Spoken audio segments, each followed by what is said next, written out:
I'm Amber Johnson, 32, and my life just hit another crisis point. When my phone rang last Tuesday, I never expected to hear my sister Stephanie cheerfully announce baby number 5 was on the way. My heart sank as memories of sleepless nights, emptied savings, and endless responsibilities flooded back. For 9 years, I've been raising her children while she lives her carefree life. This time would be different. I finally reached my breaking point. Before I tell you what happened when I finally stood my ground, drop a comment letting me know where you're watching from, and hit that like and subscribe button if you've ever had to set boundaries with family. Growing up, I always knew I was the responsible one.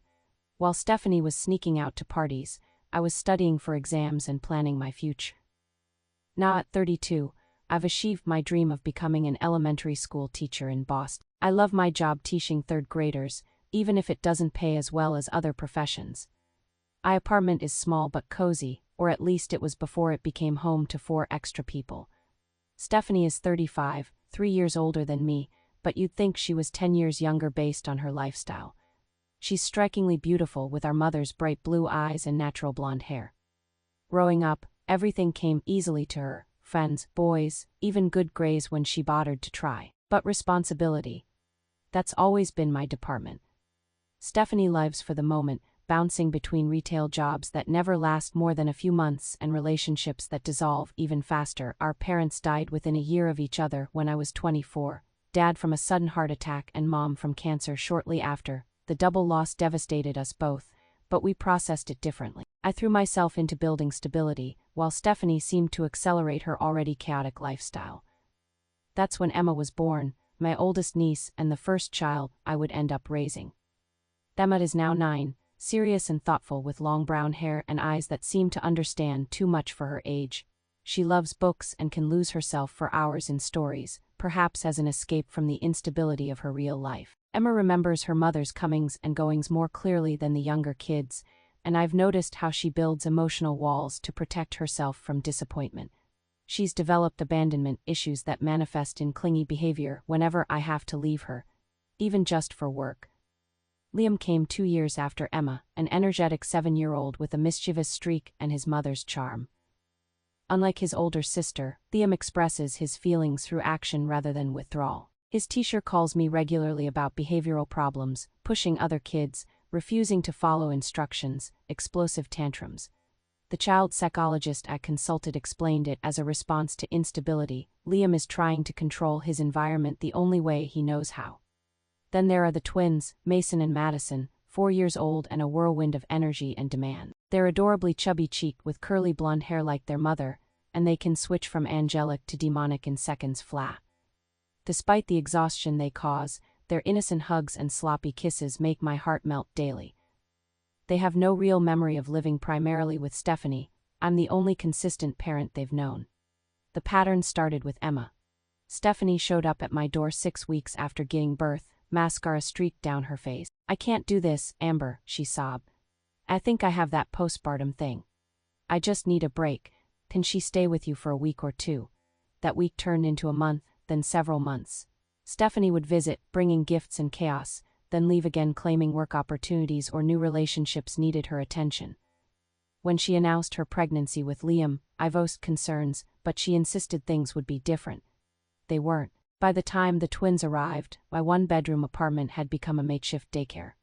I converted my living room into a children's bedroom, gave Emma the tiny office nook as her special space, and relegated myself to a pull-out couch. I eventually moved us to a 2-bedroom unit in the same building, stretching my budget to breaking point.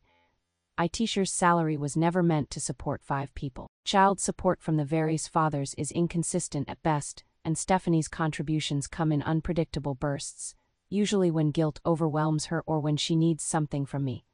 I've depleted my savings, maxed out credit cards for emergencies, and picked up summer school and tutoring gigs to make ends meet. A typical morning starts at 5:30 a.m. I shower before the kids wake, then start breakfast while packing lunches. Emma helps with the twins while I wake Liam, always a struggle. By 7:15, we're out the door in a chaotic parade, me with a coffee thermos, laptop bag, and t-shirt materials. Emma with her backpack. Liam usually forgetting something we have to go back for. And the twins alternating between dawdling and running ahead. I drop the older 2 at school, the twins at daycare, and rush to be in my classroom before my students arrive. Afternoons are homework, dinner prep, bath time, and bedtime stories, all while grading papers and preparing lessons after the kids are asleep. Weekends are laundry, grocery shopping, and trying to give each child individual attention. The rare moments I have to myself usually find me too exhausted to enjoy them. Last Monday, Stephanie texted, "Coming by tomorrow. Have big news." So my stomach immediately nodded. In Stephanie's world, big news could mean anything from a new boyfriend to a sudden move across the country. Either way, it rarely meant anything good for me and the kids. Stephanie arrived Tuesday evening in a whirlwind of perfume and shopping bags. Despite complaining about morning sickness, she looked stunning in designer jeans and a flowing top that highlighted her still flat stomach. Her hair was freshly highlighted, her nails perfectly manicured, luxuries I hadn't afforded myself in years. "Mommy," the twins tackled her legs while Liam bounced excitedly nearby. Emma approached more cautiously, hanging back until Stephanie opened her arms wider. "My babies, I've missed you all so much," Stephanie cooed, hugging them with theatrical enthusiasm. Her eyes met mine over their heads. "Hey sis, thanks for holding down the fort." I forced a smile, that familiar mix of emotions churning inside me, resentment at her casual attitude toward parenting, anger at myself for enabling it, and underneath it all, a stubborn love for my only sister. "No problem. They've been excited knowing you were coming." This was true for 3 of them, at least. Emma had simply nodded when I told her, her expression carefully neutral. Stephanie distributed presents, toys for the little ones, a video game for Liam, and a makeup palette for Emma that was far too mature for a 9-year-old. I bit my tongue, knowing this wasn't the battle to pick tonight. During dinner, pizza I'd ordered since I hadn't had time to cook with the extra cleaning I'd done. Stephanie waited until everyone had started eating before clearing her throat dramatically. "So, I have an announcement." She paused, smiling mysteriously. "Emma, Liam, Mason, Madison, how would you feel about having a new baby brother or sister?" The twins cheered immediately, too young to understand the implications. Liam looked confused, then excited when he realized this meant presence and attention. Emma froze, her pizza halfway to her mouth, eyes darting to me with a look that broke my heart. She understood exactly what this meant. "You're having another baby?" I managed to ask, a voice sounding distant to my own ears. The room seemed to tilt slightly as I calculated timelines, budgets, and sleeping arrangements in my already overcrowded apartment.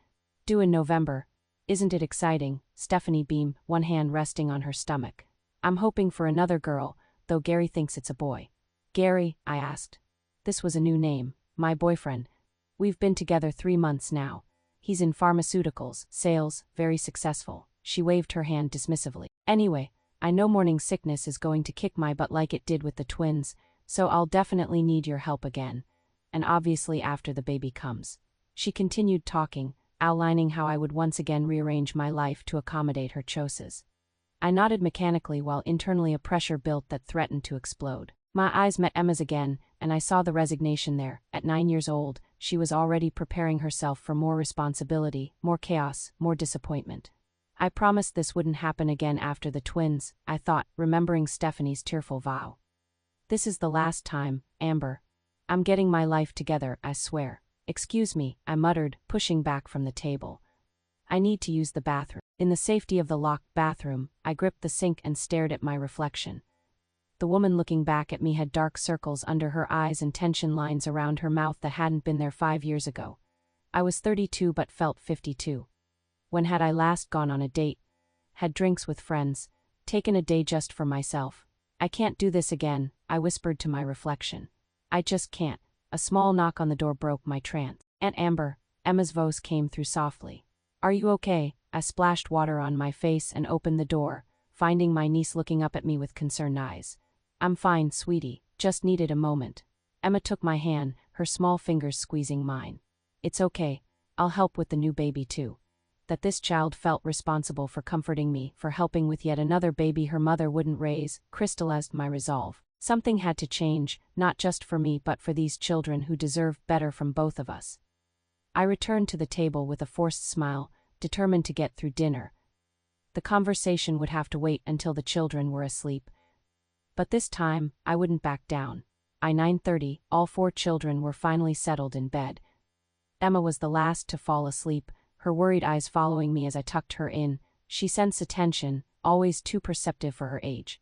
Everything's going to be okay, I promised her, smoothing her hair back. I meant it, though not in the way she probably thought.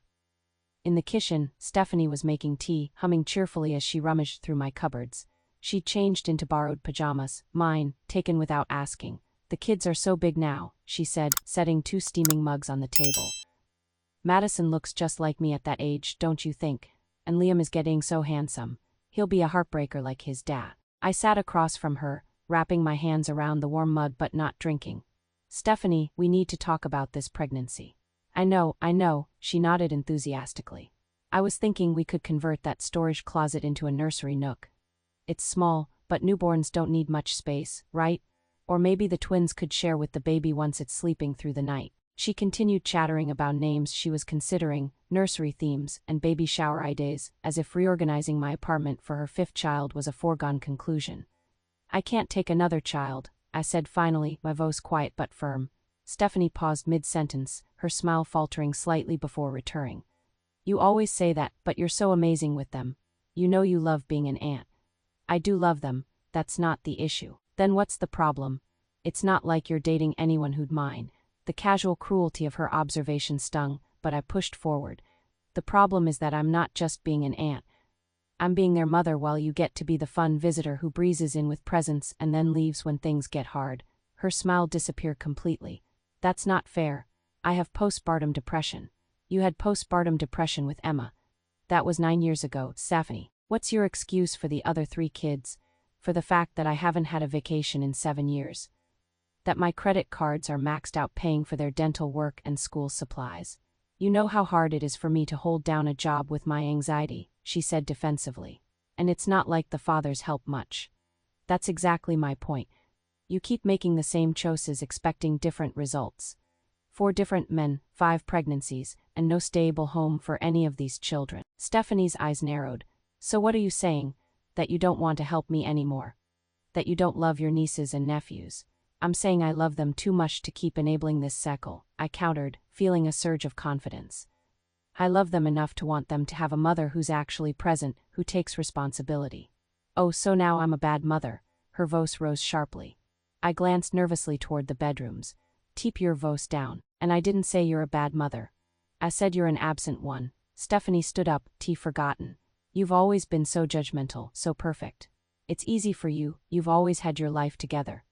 You don't know what it's like to struggle like I do, don't I? I laughed incredulously. Who do you think has been juggling full-time teaching with raising your children?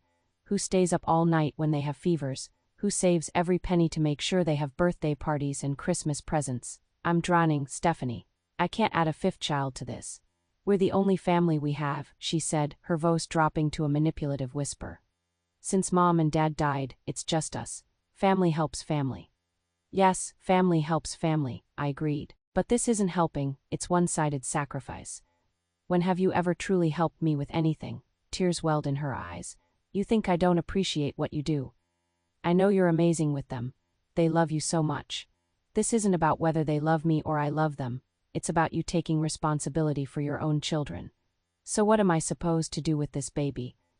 Get an abortion, she challenged. That's your choice. But if you choose to have this baby, you need to be its mother. And you need to start being a real mother to the 4 children you already have. Stephanie paced the small kitchen. You're being so cruel right now. No, what's cruel is expecting me to raise a 5th child with no help, no support, and no consideration for what that does to my life or to the lives of your other children who are already competing for attention and resources. Gary will help with this one, she insisted. Like Jason helped with Emma? Or Mike with Liam? Or whatever the twins' father was named, Tim, Tom. You couldn't even remember his name a year after they were born. Her face flushed with anger. That's not fair. Do you even know who fathered this baby for sure? Is it definitely Gary? The question hung in the air between us. Stephanie's silence was answer enough. That's what I thought, I said, the confirmation somehow making me calmer. Stephanie, I love you. You're my sister. But I can't keep picking up the pieces of your life at the expense of my own. So what are you suggesting? She asked warily. If you want my help, it needs to be different this time. I'll help you become self-sufficient. I'll help you find parenting classes, therapy, job training, whatever you need to become the mother these children deserve. But I won't be their primary caregiver anymore. Stephanie stared at me, tears streaming down her face. For a moment, I thought I might have gotten through to her. Then her expression hardened. Fine. If that's how you feel, I'll take my children and leave. All of them. Let's see how you feel then, when you don't have them at all. You've gotten attached, played mommy for so long, how will you handle never seeing them again? She stormed toward the kids' bedrooms. I grabbed her arm. Don't you dare wake them up in the middle of the night to drag them who knows where. If you want to take them, we'll discuss it rationally in the morning. She yanked her arm away. I don't need your permission to take my own children. Actually, without a formal custody arrangement, disrupting their stable home in the middle of the night could be considered endangerment. I bluffed, having no idea if that was true, but desperate to prevent her from waking 4 sleeping children for a dramatic exit. Stephanie glared at me, but the uncertainty in her eyes told me my bluff had worked. This isn't over, she hissed, grabbing her purse. I'll be back for them, they're my children.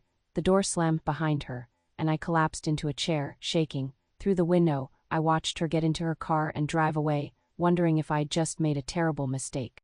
Sleep was impossible that night. I lay on my pull-out couch, replaying our confrontation, alternating between fierce pride in finally standing up for myself and crushing guilt for potentially harming my relationship with the children I loved so deeply. Morning brought no messages from Stephanie, just 4 children with questions I wasn't prepared to answer. Where's Mommy? Madison asked while I poured cereal. She promised to do my hair today. She had to go out early, sweetie, I said, the lie bitter on my tongue. She'll be back soon. Emma watched me with those knowing eyes, sensing something significant had happened. Liam was unusually quiet, pushing his cereal around rather than eating it. The school and daycare routine provided welcome structure, but my mind raced all day. Between teaching fractions and supervising recess, I checked my phone obsessively. Finally, around noon, a text arrived. Staying at Kristen's, thinking things over, need space. No mention of the children, no indication of when she'd return, just a typically Stephanie-centered message. I typed several responses before settling on. Kids are asking for you, please let me know your plan. No reply came. Days passed in tense uncertainty. I told the children their mother needed some time to prepare for the new baby, an explanation that satisfied the twins and Liam but earned a skeptical look from Emma. At night, after bedtime stories and kisses, she lingered in the doorway of her little nook. Is Mom coming back? She finally asked on the 4th night. I sat on the edge of her bed, choosing my words carefully. Your mom loves you very much, Emma. She's going through a hard time right now, but she'll always be your mom. That's not what I asked, she said, her maturity breaking my heart. I know, sweetheart. The honest answer is I don't know exactly when she'll be back, but I promise you'll always have a home here with me, no matter what. She nodded, processing this with the seriousness of someone much older. I think the twins would be sad if we left. They like it here. Do you like it here? I asked gently. She considered this, then nodded again. You're always here, Mom isn't. A week passed, then 2. My concern for Stephanie's prenatal care grew alongside my worry about our unresolved conflict. I called and texted daily, receiving only sporadic one-word responses. During this time, I contacted my friend Rachel, who practiced family law. Over coffee during my planning period, she gave me a sobering assessment. Legally, you're in a precarious position, she explained. Without formal guardianship, Stephanie could take the children at any time.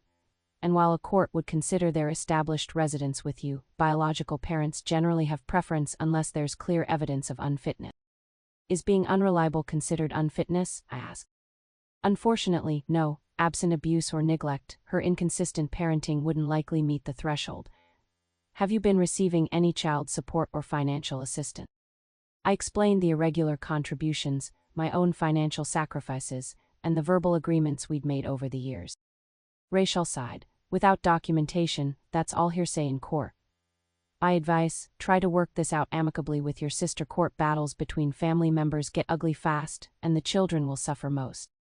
Her words followed me back to school, where my colleague Kate noticed my distraction during lunch. You look like you haven't slept in days, she said, sliding into the chair beside me in the teacher's lounge. Is everything okay? The simple kindness broke something in me. To my horror, tears spilled down my cheeks. I'm sorry, I gasped, mortified to be crying at work. It's just family stuff. Kate led me to the empty art room for privacy, and before I knew it, I was telling her everything, the 9 years of pseudo-parenthood, Stephanie's latest pregnancy, our fight, and my fear of losing the children I'd raised. I love them so much, I concluded, wiping my eyes, but I can't keep doing this, I just can't. Kate, a mother of 3 herself, listened without judgment. When I finished, she offered the perspective I desperately needed. Amber, you're not abandoning these children. You're forcing Stephanie to be their mother. There's a difference. But what if she can't? What if she takes them and then neglects them? Then you'll deal with that if it happens. But enabling her to continue avoiding responsibility isn't helping her or the children in the long run. She squeezed my hand. Sometimes the kindest thing isn't the easiest thing. I returned to my classroom strengthened by Kate's words, my resolve firming again. This wasn't just about me reclaiming my life. It was about creating a sustainable situation for 5 children who deserve better than our current arrangement.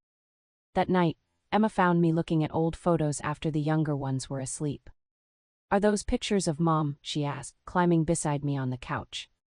"Yes, from when we were kids." I showed her Stephanie at Emma's age, gap-toothed and beaming. She was so funny and creative. She used to make up the most amazing story. Emma studied the photo. What happened to her? Such a complex question from such young lips. "Growing up is hard sometimes," I said finally. "Your mom has struggled to figure out who she wants to be. Is that why she keeps having babies but doesn't want to be with them?" I hugged her close, wishing I could protect her from such painful awareness. "It's complicated, sweetheart. I think your mom loves you all very much, but she doesn't know how to be the mother you need." "I'm glad we have you," Emma whispered. Her words strengthened my determination to find a solution that would provide stability for these children, whether Stephanie was ready to step up or not. 2 weeks and 3 days after our fight, Stephanie finally returned. I was helping the twins with a puzzle when the door burst open. Stephanie wasn't alone. Beside her stood a tall man with a sleeve tattoo and carefully styled hair. Derry, presumably. "Pack the kids' things," she announced without preamble. "We're leaving." The twins ran to her excitedly, while Liam emerged from his room at the commotion. Emma stayed frozen beside me. "Stephanie, can we talk privately?" I asked, nodding toward her boyfriend, who was awkwardly examining my living room. "There's nothing to discuss. You made yourself clear, you don't want to help with my children anymore. Fine. We're moving in with Gary." Gary looked as surprised by this announcement as I felt. "Babe, I thought we were just taking them for the weekend." She shot him a look that silenced him immediately. Then she marched to the children's room and began pulling clothes from drawers, stuffing them haphazardly into plastic shopping bags. "Madison, get your bunny. Mason, where's your backpack? Liam, help your brother." The children scrambled to comply, confusion and excitement battling on their faces. Emma hadn't moved, her small hand finding mine. "I don't want to go," she whispered. Stephanie overheard. "Emma, don't be difficult. Get your things." "Stephanie," I tried again, "this isn't the way to handle this. Let's talk about what's best for the kids." "What's best is being with their mother," she snapped. "Isn't that what you said, that I need to take responsibility? Well, that's what I'm doing." The twins were crying now, picking up on the tension. Liam stood uncertainly in the hallway, looking between us. "At least let me help pack properly," I said, desperate to slow this train wreck. "They need their school things, medications, favorite toys." "Fine," she conceded, clearly not having thought about those details. "You have 15 minutes." I moved through the apartment in a daze, gathering essentials while fighting back tears.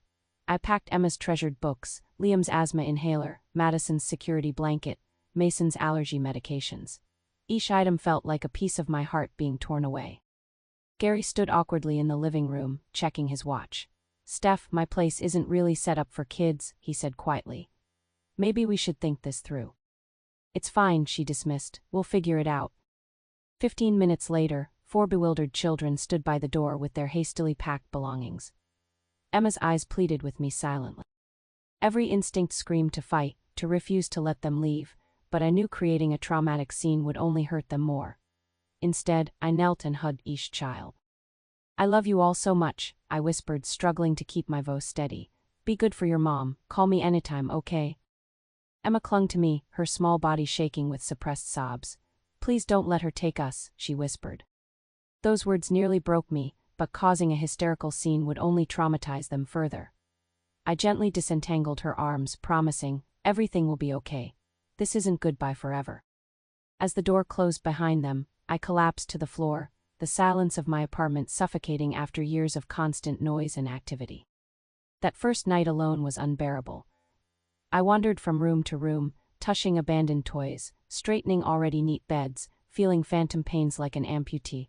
The rational part of me knew this confrontation had been inevitable, but my heart felt shattered. The next morning my phone rang at 7 a.m. It was Emma, her voice small and tearful. "Aunt Amber, we're at Gary's apartment. It only has one bedroom, and we're all sleeping on the floor in the living room. Madison wet her sleeping bag and now she's crying." I gripped the phone tightly. "Is your mom there, sweetheart?" "She's still sleeping. Gary had to go to work. There's no food here except chips." Similar calls came throughout the day. Liam reported they weren't going to school because Mom says she needs to find one closer to Gary's place. Mason complained about his itchy skin because I'd forgotten to pack his special soap. Madison simply cried when she got on the phone. By the third day, the situation was deteriorating rapidly. Emma called to report that Liam had pushed a neighbor's child who had teased him, resulting in the apartment manager threatening eviction. Stephanie had yelled at everyone and then gone out to clear her head, leaving the children with Gary, who was clearly overwhelmed. "He just plays video games and orders pizza," Emma reported. "Mom comes home really late. I'm trying to help with the twins, but they won't listen to me." When Emma called at 11 p.m. that night, sobbing that she was hungry because the big kids had eaten all the pizza before she got any, I reached my breaking point. After confirming the children's exact address, I made the hardest phone call of my life, to Child Protective Services. The CPS visit resulted in a temporary safety plan that returned the children to my care while Stephanie's living situation was assessed. The social worker, Miss Rivera, explained this wasn't a formal removal but an arrangement to ensure the children's immediate needs were met.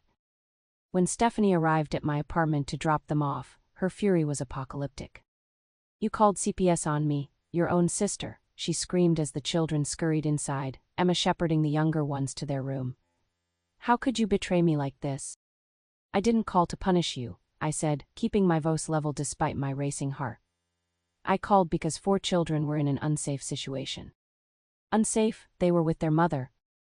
"They were hungry, sleeping on the floor, missing school, and being left with a virtual stranger while you were out all night. It was temporary, we were figuring things out." "Children need more than figuring things out, Stephanie. They need stability, routine, proper meals, their own beds. They need parents who put their needs first." Her face crumpled. "So I'm just a terrible mother, is that what you're saying?" "No," I said more gently. "I'm saying you're not ready to be a full-time parent yet. And that's okay as long as you're willing to work toward it." "Save your condescension," she spat. "This isn't over. I'll get a lawyer. I'll tell them how you've alienated my children, turned them against me." She stormed out, leaving me shaken but resolute. The children settled back into their routines with visible relief, though emotional scars remain. Emma became even more anxious about separations, Liam's behavior at school worsened, and the twins had nightmares. For weeks, we heard nothing from Stephanie. My texts went unanswered, her social media accounts went quiet, and she missed a scheduled visit arranged by Miss Rivera. I worried not just about her emotional state but about the pregnancy. Was she getting proper prenatal care? Had the stress harmed the baby? Despite these concerns, washing the children regained their sense of security, confirmed I'd made the right choice. Difficult as it was, standing firm had been necessary, not just for me, but for them.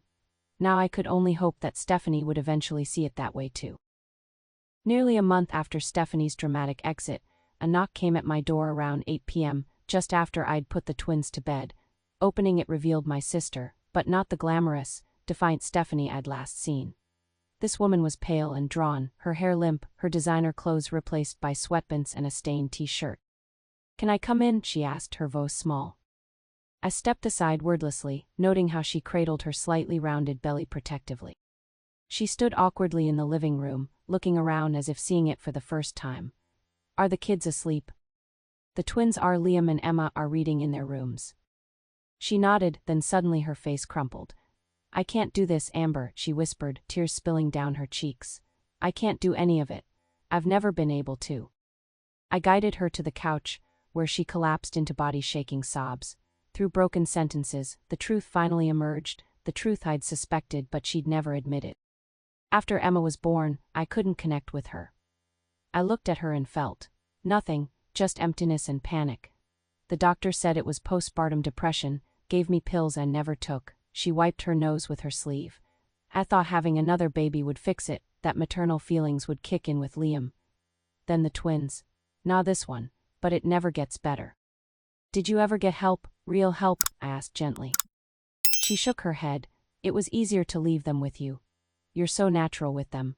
They love you more than me anyway. That's not true, I countered. They love you desperately. They crave your attention and approval. I don't know how to be a mother, she confessed. Our mom made it look so easy, but I'm broken somehow. The partying, the men, it's all just distraction from feeling like a failure. This vulnerable admission was the most honest Stephanie had been in years. I reached for her hand. You're not broken, you're struggling, there's a difference. She looked up, hope flickering briefly before doubt extinguished it. You think I can change, after all this time? I think you're showing courage just by admitting there's a problem. That's the first step. The next day, I called in a substitute and took Stephanie to my doctor, who referred her to an obstetrician specializing in high-risk pregnancies and maternal mental health. The diagnosis was swift.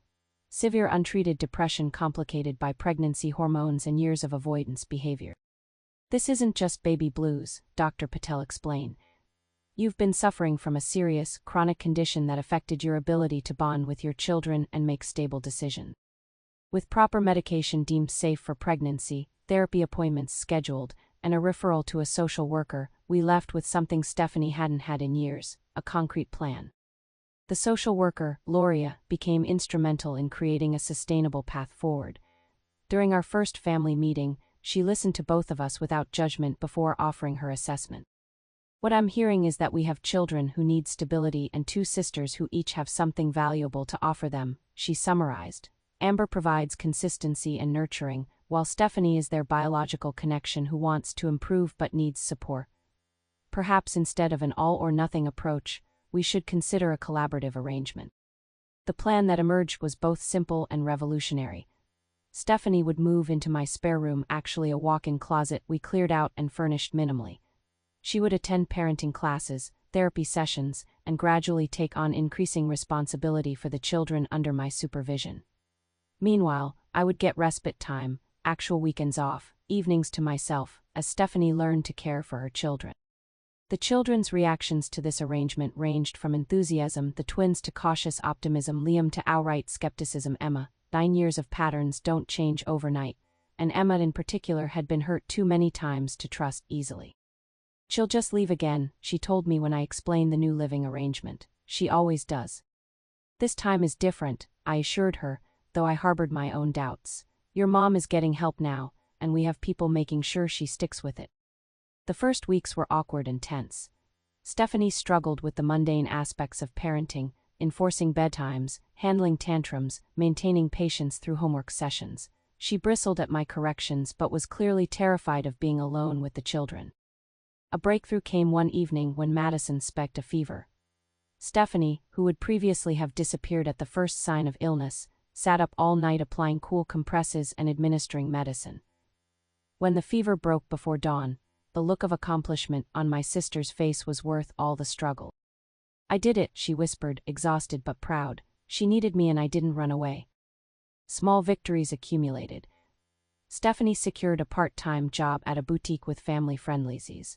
She opened a bank account specifically for child expenses and began making regular deposits. She attended every therapy session, took her medication faithfully, and gradually moved from observer to participant in the children's lives. The children adjusted to the new reality at different paces. The twins, young enough to be adaptable, quickly embraced having both women in their lives. Liam tested boundaries constantly, alternating between rejecting Stephanie entirely and being desperately clingy with her. Emma maintained an emotional distance, watching warily for signs of the inevitable abandonment. She's protecting herself, Stephanie observed sadly after Emma declined to have her mother braid her hair, choosing me instead. I don't blame her. Give her time, I advised. Trust is rebuilt slowly. 3 months into our arrangement, we began looking for a larger apartment that could properly accommodate everyone. Our budget was tight, but with Stephanie contributing consistently for the first time, we found a 3-bedroom unit in a neighboring building, not spacious, but with actual bedrooms for the children instead of converted nooks. As Stephanie's pregnancy progressed, we faced the reality of adding a fifth child to our household. The social worker helped us apply for additional support services, and Stephanie attended specialized classes for parents of newborns. When her ex-boyfriend Gary reached out wanting to be involved with the baby, we cautiously integrated him into our support network after background checks and clear expectations were established. 6 months after our confrontation, we held a small baby shower in our new apartment. The contrast to our previous dynamic couldn't have been starker. Instead of Stephanie announcing a pregnancy and disappearing, she was actively preparing for motherhood with prenatal vitamins lined up on the bathroom counter and a birth plan pinned to the wrist. Emma helped decorate cupcakes for the shower, her interactions with Stephanie still careful but no longer openly distrustful. When she presented her mother with a handmade card, Stephanie's eyes filled with tears. "Thank you for trying," Emma had written inside, simple words that acknowledge both the past failures and current efforts. As I watched my sister thank guests and discuss breastfeeding plans with authentic enthusiasm, I felt a complicated mix of emotions: cautious hope tempered by the memory of past disappointments, pride in her progress alongside lingering resentment for years lost, and underneath it all, a deep love for this imperfect family we were rebuilding together. The path ahead wouldn't be easy: 5 children in a 3-bedroom apartment with 2 sisters still learning to trust each other again, but for the first time in nearly a decade, it felt like a sustainable one. 1 year later, our apartment buzzes with the controlled chaos that defines life with 5 children. "No, now 4 months old," babbles happily in his bouncer while I grade papers at the kitchen table. In the living room, Stephanie guides Liam through his math homework, showing unexpected patience as he struggles with fractions. The journey to this point hasn't been smooth or simple. Noah's birth tested our fragile new dynamic, with sleepless nights and hormonal fluctuations threatening to send Stephanie back to old patterns. There were nights she cried in frustration, days she snapped at the older children, moments I feared we'd lose all our progress. But unlike before, Stephanie now had tools and support. Her therapist adjusted her medication, postpartum doulas provided practical help, and perhaps most importantly, she had developed the self-awareness to recognize when she was struggling. "I need a break," she learned to say, allowing me to take over without disappearing for days or weeks. Our living arrangement has evolved into something that works surprisingly well. Stephanie works part-time at a boutique whose owner is understanding about family emergencies and flexible scheduling. Her employee discount provides much-needed savings on children's clothes. I continue teaching, now with the luxury of occasional weekends to myself when Stephanie takes primary responsibility for the children. The children themselves have blossomed under this more stable arrangement. The twins, now 5, attend kindergarten and are developing distinct personalities, Mason showing artistic talent while Madison excels at making friends. Liam's behavioral issues haven't disappeared, but with consistent therapy and clear boundaries, his outbursts have decreased significantly. Emma, now 10, has undergone perhaps the most profound transformation. Initially the most resistant to trusting Stephanie again, she has gradually lowered her defenses as her mother has proven her commitment day after day. They've developed a Sunday morning ritual of walking to the local bakery together, just the two of them, returning with pastries and conversation that excludes even me. "She told me about her first crush today," Stephanie confided recently, her voice filled with wonder at this maternal milestone. "Our financial situation remains tight but manageable with 2 incomes. We've established a transparent system where all child-related expenses are shared from a joint account. Stephanie has begun paying down debts and building savings for the first time in her adult life, with guidance from a financial counselor provided through the family support program. The fathers of the children have varying levels of involvement. Liam's dad Mike has remarried and has 2 stepchildren, but makes consistent child support payments and takes Liam every other weekend. The twins see their father occasionally, more like a friendly uncle than a parent. Emma's father remains absent by choice. Noah's father Gary visits weekly and seems committed to being part of his son's life, though Stephanie maintains appropriate boundaries in their co-parenting relationship. Most remarkably, my relationship with Stephanie has evolved from resentful caretaker and irresponsible dependent to something approaching equal partners in raising these 5 children. We still disagree about discipline, screen time, appropriate bedtimes, but we've learned to have these discussions privately and present a united front to the children. I never thought I'd say this, Stephanie admitted one night after all the children were finally asleep, but I actually like being a mom now. Not every minute, but enough moments to make it worthwhile. This journey has taught me lessons I never expected to learn in my 30s. I've discovered that enabling isn't love, however well-intentioned. By constantly rescuing Stephanie from the consequences of her choices, I was actually preventing her growth and healing. I've learned that sometimes a crisis is necessary for transformation. Had I continued accommodating each new child, each irresponsible decision, we might never have reached this healthier dynamic. The painful confrontation that I feared would destroy our family actually saved it by forcing us to build something more sustainable. I've seen firsthand how setting boundaries, though terrifying in the moment, can be the most loving action possible, not just for yourself but for everyone involved. By refusing to continue our dysfunctional pattern, I ultimately gave Stephanie the opportunity to become the mother she was capable of being. The children have shown me their remarkable resilience. Despite the instability of their early years, they've adapted to our new family structure with more grace than many adults could manage. They remind me daily that it's never too late to create a better story. Perhaps most importantly, I've learned to balance family obligation with self-care. I still have days where exhaustion overwhelms me, where the responsibility of 5 children feels impossible, but I no longer sacrifice every aspect of my personal life to parenthood. I've started dating again, joined a book club, and even taken a weekend trip with friends, small steps toward reclaiming parts of myself that were submerged for years. Stephanie recently thanked me in a way that showed how far she's come. "You know, when you refused to take no, I hated you," she said candidly. "But you were right. I needed to hit bottom before I could start climbing up.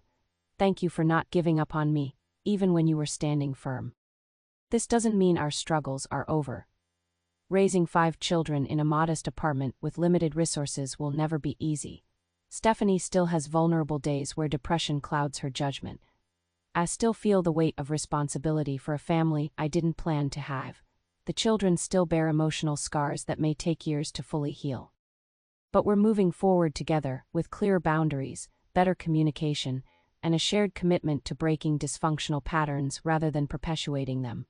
Sometimes loving someone means having the courage to let them face the consequences of their actions, even when those consequences are painful.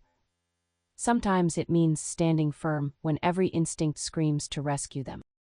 And sometimes, if you're very fortunate, it means witnessing their transformation into someone stronger and more whole than they, or you, ever believed possible. Have you ever had to set difficult boundaries with family members you love? How did you find the courage to stand firm, and what was the outcome? Share your experiences in the comments below, and don't forget to like and subscribe if this story resonated with you. Remember, sometimes the hardest conversations lead to the most necessary changes. Thank you for listening to my journey, and I wish you strength in your own.